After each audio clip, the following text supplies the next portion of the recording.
Hey, hey, hey.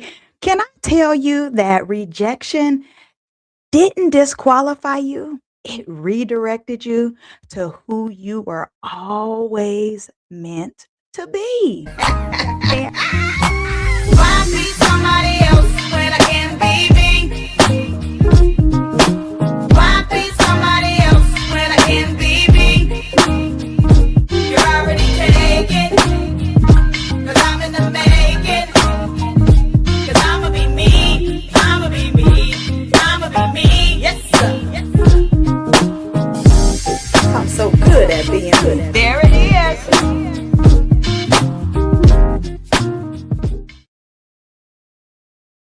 I want to say to everyone out there that is watching me right now, what's up? Hey, Holla Squad. Welcome to the Hear My Heart show where real life meets real faith and we heal out loud. This here is the space where identity is restored, purpose is uncovered, and you get permission to become who God already created you to be. If you're a part of the Holla Squad, drop a holla in the comment section. If you are new, I want to say welcome home. Okay. I got a very special VIP that is here with me tonight. Her name is Tanesha Moody, yeah, and she is a speaker, a writer, a certified coach, and founder of Full Out Coaching. Her career spans Broadway's Mean Girls, First National Tour, and leadership roles at Salesforce, Disney, and Under Armour, where she led global teams and created high impact experiences. Oh my God, this is a super, super, super major VIP that I have here. She has a good old framework that I'm going to allow her to talk about. And oh, it's helping individuals uncover their identity, is clarifying their purpose, and to live with courage and alignment. Her message is powerful and it is super, super clear.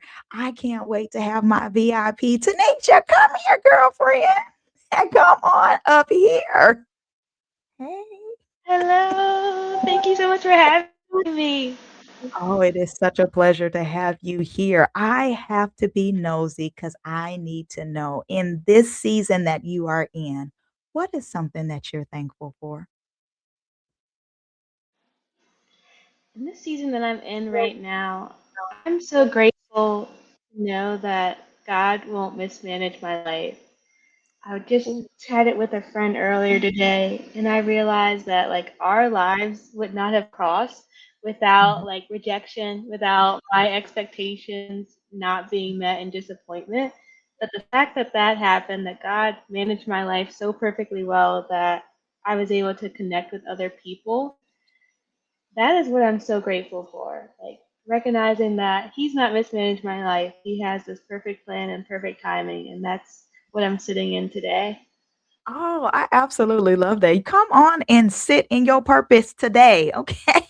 I absolutely love that. You've walked through Broadway, corporate leadership, and now your purpose coaching. How did those transitions really shape what your identity is? Oh my goodness. I would say those transitions really prepared me to be who I am right now. Like along those transitions within my career, there was so much rejection. There was a Mhm. lot of negativity. There are a lot of things that felt like my life was falling apart as it was falling into place. And when Mm. I look back on each career transition and how it molded me to be the person that I am today, I'm just so grateful. It was actually a layoff while I was at Salesforce. I was in a director role and I thought I was in an opportunity that was going to be it. Like it felt like it was in alignment with so many different things and pieces of my previous careers. And when that was stripped away from me, I left sitting there thinking like, what do I do now? Like, who am I now without this job? And it was a light bulb moment through years of unpacking and uncovering that, oh my goodness, I was tying my purpose, my Mhm. worth, my value to roles, to things that were temporary, to things that were just an assignment to help me fulfill my purpose, not my purpose itself. So it's been so much work of extrapolating like who I am, what my values are, what my purpose is, because I was previously tying it to those things that didn't actually matter, that were just part of the assignment to actually fulfill my purpose along the way. Yeah. I love that. It's the fact that it was just a part of your assignment. That right there speaks volumes because a lot of us will feel like that role that we are in, that's kinda like our permanent role, or we feel like, "Yeah, this is it. This is who I am," and it's just a part of your assignment. That is something super powerful. I love how you put that. Thank you. You come up with that off the spot, or is that something that while you were in your that's a part of your teaching, and that's how you really help us to navigate through that. Yeah, it is a bit a part of my framework. Mhm. So, one of my frameworks for actually finding, naming, and living your purpose, I call it IGNIS, and IGNIS is Latin for fire. And I feel like God has put a fire within us that we Sure. are meant to live full out, and it actually stands for, in my framework, spark, which is the actual belief that your life actually has meaning. I recognize that so many people get caught up thinking that they don't even have a purpose. Some people don't even believe that they have a purpose. So it starts with spark and actually cultivating that belief. And then there's fuel, which kind of unpacks the strengths, the wiring, the gifts that actually come naturally that we've been living and developing all along. Next is kindling, the experiences that actually shape you, such as those rejections, those career transitions, the things that didn't work out, but also the things that did. And then flame, and that's the impact that we're here to create and who it's actually meant to be lived for. So as I was developing this Ignis framework, I started really kind of cultivating and understanding that purpose for myself and for many of the people that I've helped discover their purpose is actually something that's fixed. So it shouldn't really change throughout your life. It should tear up to, if you're a Christian, of course, we're created to glorify God. So we have these gifts, we have these skills, these wirings, these experiences that all tear up to that. But these assignments that we have, these roles, are the things that kind of fluctuate. Mhm. So as I started to recognize that purpose is this fixed thing, and these assignments that I have, such as being a daughter, Mhm. such as eventually being a wife, such as learning and growing and being a part of those organizations, those were all assignments that helped me to fulfill my purpose. And separating the two has made, honestly, the potential impact that I could have a little bit unlimited, because now there's so many new roles and opportunities, assignments that I can take on that still help me to fulfill my purpose in service of others while also glorifying God at the same time. Mm, that's dope. I love that. That's super dope. You said that you weren't rejected, just your offer was. But in Mhm. real life, rejection feels kinda personal, right? How do you separate your identity from the experience when it feels like you've been rejected? Hold on, Holla Squad. This is your commercial break. Now, if you've been watching the Hear My Heart show, nodding your head, feeling seen, getting convicted, and whispering, yeah, I probably do need some help. Well, praise God for honesty. I'm Coach Tiffany Rochelle, and I help women grow in clarity, confidence, and their calling. So, whether you're wanting coaching, encouragement, or resources that'll help you stop spinning in circles, head over to tiffanyrochelle.me. Baby, don't just get inspired and then go sit down somewhere. Do something with what God is showing you. Now back to our show. You said that you weren't rejected, just your offer was. But in Mhm. real life, rejection feels kind of personal, right? How do you separate your identity from the experience when it feels like you've been rejected? Yes. Oh, I love this question. Thank you so much for asking it. I honestly can talk about rejection for hours, but we Yeah. don't have that much time. But your offer was rejected. You weren't rejected. That actually came up for me in a season of back-to-back rejections. Mhm. Of course, being laid off, from a company, I immediately went into like, let me go ahead and find another role. Because again, I was still in that mindset of like, Mhm. this role is part of my purpose. This is what I need to be doing. And I got great interviews. I moved throughout multiple stages, but at that time, roles were being eliminated randomly in the middle of the process. My hiring manager for some pretty cool tech companies just she was out of a job too. So it was a really crazy time of encountering lots of no's. In addition, there was rejection going on in my personal life from friendships and dating.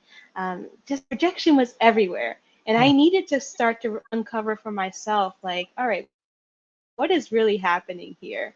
How can I navigate through rejection experiences, noticing that rejection is going to happen? It's a constant thing. It's happening every single day, especially if you're living your life full out. Like I'm putting offers on the line all of the time. Mhm. And that reframe of looking at it from, okay, it's me putting my offer out.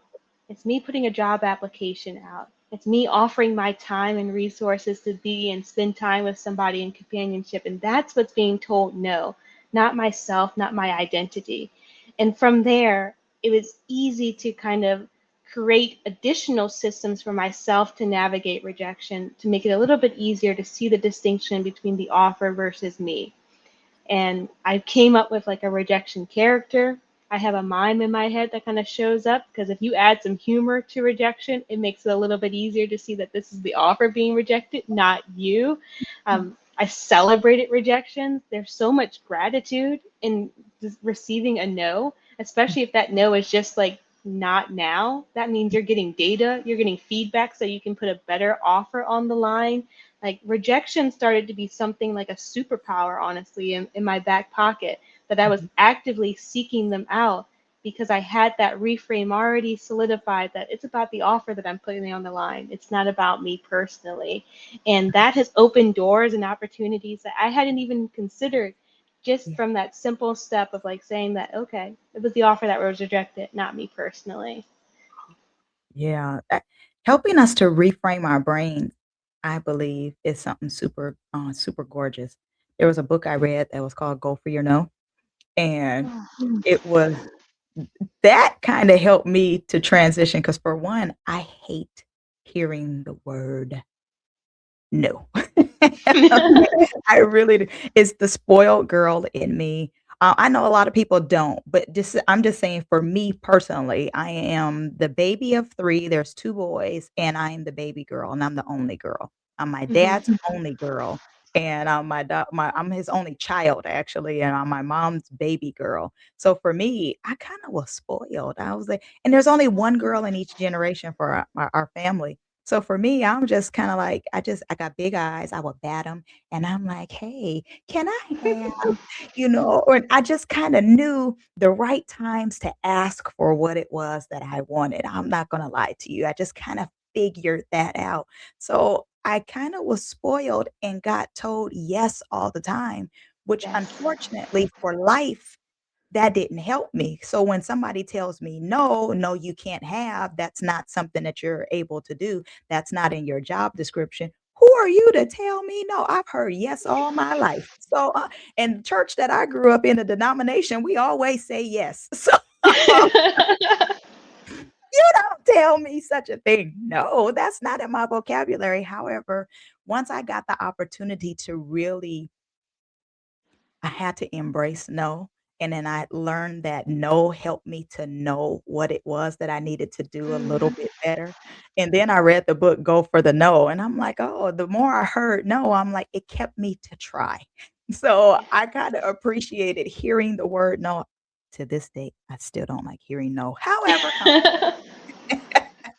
I have a different relationship with the word no. It's not as dismissive and it's not like final like it was before. So I'm grateful that you're sharing this and you're like, hey, you're not the one that's rejected. It's just your offer helping to train my brain again and our brain to hear no in a different way or hearing it's just they rejected the offer, not necessarily you. It's the offer. I'm grateful for that. Ooh, did that take you a long time to come up with? Was it years, months?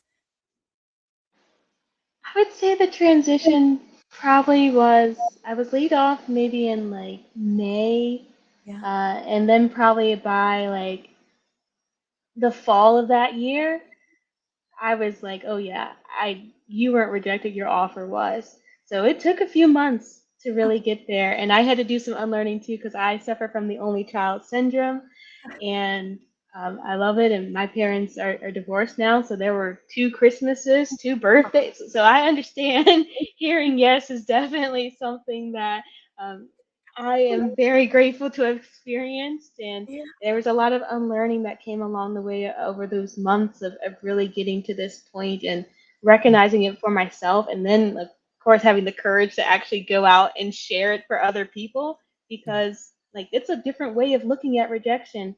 And even for I have some friends that are part of like the LGBTQIA community, and even for them I tested it with them because they've experienced a lot of rejection in their families. Like, my family cut me off when I came out, and me still being like and talking with them and helping them unpack that, like, oh, it still was my offer that was rejected, not me personally, even though Mhm. that felt extremely personal to be, excommunicated from churches or like pushed out from my family. It was the offer to be a part of that family that was rejected, not again me personally. Yeah. And walking alongside people and having people that walked alongside me as I faced those rejections and being able to fully feel those feelings. It took some time, and even still, there'll be some weeks that I'm like, oh, I don't feel like being rejected today. Like I Mhm. don't feel like putting an offer on the line.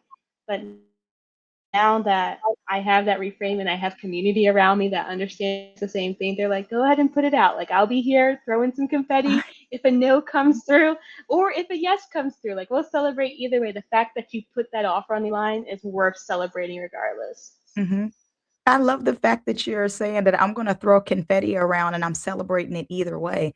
Husband has a song called "Either Way I Win." So regardless to if it's a no, I celebrate the fact that I tried. And again, it's Hmm. going to help me reframe my way of maybe I just got to present the offer in a different way, finding out how I have to present it. But then if I get the win, I win. Like either way it goes, I'm gonna win, so I'm gonna celebrate it. I love the fact that you're throwing confetti regardless, so your house is dirty because you're throwing confetti. Man, don't tell people you put all my info on blast now. I'm just kidding. You're gonna have to keep you one of them robot vacuum cleaners around, or you always constantly sweeping because you always throwing confetti around there. Okay, so rude. I am so rude. Love it. I Goodness. love it. How do you think someone is able to move from confusion to clarity, in who they are? Yes. So clarity is such a gift. It's an underrated gift because honestly, when you are clear, when everything is in perspective, it is so much easier to live life, to get out the bed. And that's part of the reason like I created the framework for myself to live full out. It's the clear method, and it's about clarifying your purpose, like living your values, embodying your identity, aligning with courage, which means putting your offer on the line, rejection, fear, failure, still doing it anyway, and then rippling your impact. And when I had this clarity around my purpose, my values, who I was, like who I meant to serve, it made everything so much easier for myself to live my life. Like I get up usually around like 5 in the morning, 5:15, and I am not a morning person. But the fact that I have clarity, like that's enough for me to get out the bed, knowing that it's gonna push God's kingdoms forward and of course bring glory to Him, knowing that there's something on my to-do list that aligns with that. Mhm. So when it comes to identity specifically, I really feel like it does start with having that foundation with God, especially for the Christians out there. Like, God tells us who we are, He says who we are. Our identity is right there in black and white in your Bible. You just got to open it and read it sometimes. Like, I Yeah. know. Read. But that is such a gift. Like he gives us clarity. Like we're not even trying to find it. I even struggled with when I was creating my purpose framework because it's not really finding. It's really just going back to like and uncovering what's already inside you. And that's the same thing for identity. So if we're Christians, we can go to the word. Mhm. And that's one source. Another way to kind of get a little bit of clarity about our identity is to ask those around us. Like there's people in our community, in our lives that see who we are. Yeah. Ask what they see. They are, that's the beautiful thing about relationships. They're mirrors. They're mirrors to let us know like where we can kind of work and grow in those growth areas, but they're also illuminating too those lights and the things that work really well inside us. So lean on the community to uncover your identity. Look back and do some self-reflection with yourself. Mhm. Uncover those gifts, those strengths, the wiring, the things and those experiences that have shaped you. Work with other professionals, whether that's a coach or a therapist. There's so many different ways to gain clarity. And if I were to sum it up into one word, it would be exposure. We have Mm. to expose ourselves to the word, expose ourselves to our community so that we can gather that input to understand and add some color to the painting of our identity so that we can bring that into focus. Oh, I like that. What is one thing that our listeners could do today to live full out in our purpose? Mm. Oh, I love this. Living full out looks so different for each of us. I think that's Mhm. why I love it so much. Like Yeah. my full out, my clarity, my purpose is different from everybody else's, is different from yours. Mhm. So if they were to take just one step, that one step of living full out is getting just a little bit clearer. Mm. So whether that's just 5 minutes of just sitting there in silence and just kind of like unpacking something that maybe you haven't, maybe that's aligning with courage, actually putting an offer on the line, like and seeing how you feel about putting that offer, knowing that there's some fear and failure or rejection potentially on the other line, on the Mhm. other side of that. Any kind of movement or action that allows you to go deeper so you can get clearer, Mhm. that is the easiest step that anybody can take to living full out. And it's a step that we need to continuously take if that is the goal for us Mhm. long term. I love it. You're so smart. It's the fact that you're so loving when you say this. Like, you're, like, lovingly correcting us. "See, if you were just to go ahead and do this thing," and you're saying it with a smile. It's just like you're tearing me all of the way down with a smile. This is the way to do it. I'm just like, "Okay, you know what? You just need to sit with yourself for a minute, just for 5 minutes, if you will, and just address something that you haven't." I love it. Can I tell you that? And I'm not picking at you, so I hope you No. really don't feel like I'm picking at you, but it's just such a neat way for you to do that because some people will really tear you down, and you're like, "Why don't you do this? You need to sit with you." No, you sit with you. Like, and it makes you kinda defensive.